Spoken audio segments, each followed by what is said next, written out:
Hello and welcome to the Renaissance Polymath. I'm your host, Toby Gagnon, and on this episode, I would like to discuss managing your workload. Let's go ahead and get things started. If you listened to the last episode, chronologically, you remember that I detailed my experience with COVID. I mentioned that I was affected for more than 2 weeks and then immediately was forced into the role of caregiver. During those 3 weeks, I was heavily focused on recovery, either my own or my wife's, and family. Due to this, there were many things in my life that took a back seat. If you've ever taken a full week's vacation from a full-time job, you know what it feels like coming back that first day. I was out for 3 weeks, so now multiply that feeling a few times over. To be honest, it was completely overwhelming. To get current and dig out, I had to prioritize everything in my life and then work my way down the list. In this episode, I will discuss some methods that I used in hopes that you're able to take something and apply it to your own situations. I got behind on just about everything, including work, this podcast, cleaning, maintenance, etc. However, before all of that was even considered, I focused on my family. The best thing you can do to help your situation is to help your mental state. And there are few things that help more than by helping those you care about.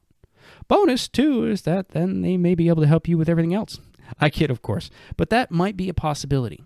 This is my first piece of advice. Focus on the things that matter most and put the people you love and your mental state at the top of your list. Growing up and going through school, I always faced difficulty when starting assignments that did not have very specific instructions. For example, free writing, science projects, etc. I face this as an adult too, specifically when it comes to building presentations, whether that's for work or for personal. Heck, even when writing the outlines for these podcast episodes, I face the same issues. Once I get rolling though, I'm usually good to go. I had a boss years ago that helped me with this. I was having an issue getting started on the project he asked me to put together. I was so hung up because I wanted to make sure I had the formatting and the visuals right in the PowerPoint I was making. After a day, he came down to check on my progress, and I didn't have a single piece of information in the presentation. I explained my challenges that I was having, and he told me this: the information you put in anything that you will do will always be more powerful than how it looks. Well, that's not completely true, which I guess you could insert the phrase perception is reality here, but he had made his point. Ever since that day, I've done the best I can to remember those words and just get the thing started and worry about formatting and visuals later. So that would be my second piece of advice for you, the listener, as you look to prioritize your own workload. Just start something, anything, and worry about the details later. As I was trying to get chores and other projects done around the house after being sick, I found that I would start something, only to realize in the middle that I had to do something else to finish the original thing. This happens, so don't get discouraged when it does. I'm sure you've heard the phrase adapt and overcome. Well, it applies here as well. Simply adapt to your situations, your surroundings, your needs, and the tasks at hand. Yes, you may end up having to start 2 or 3 other projects to complete the original one, but that only gives you things that you can then finish. It may also take a lot longer than you thought, but you'll be glad you did when it's done. As an example of this, you might be looking for medicine for a headache, only to find that your primary stash is out. So you go to find your backup and replacement stash, and you find that that's out of date, which leads you to find that a lot of your medicines in the cabinet are out of date. So you sit down and you clean those out. You still likely have that headache and still don't have any medicine to take to help it, but you have a clean cabinet and a shopping list so that you can get the things you need now before wishing you had when you were truly in desperate need of them. It's my third piece of advice. Don't get discouraged. Roll with the punches and adapt to the needs of the project. Few things in life are more stressful than facing a looming and rapidly approaching deadline. Even fewer are more disheartening than missing that deadline completely. Life can get crazy and unpredictable.